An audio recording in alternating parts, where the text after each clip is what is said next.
नाज़रीन जी, इस टाइम हम खड़े हैं ISI हेडक्वार्टर के बाहर, हमजा कैंप के बाहर, पिंडी मरी रोड पे। और यहाँ पे आर्मी ने जो है पुरअमन मुजाहिरीन पे, आम नौजवानों पे, यूथ पे स्ट्रेट फायरिंग शुरू कर दी है। हमारे 2 नौजवानों को इस टाइम गोलियाँ लगी हैं जो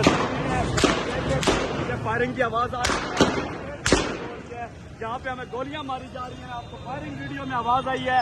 स्ट्रेट फायरिंग ये कर रहे हैं और फायरिंग करके यहाँ पे 2 हमारे लड़के जख्मी हुए हैं। और हम फिर भी कहते हैं कि इंशाअल्लाह जवानियां लुटाएंगे, खान को लाएंगे। बहुत शुक्रिया।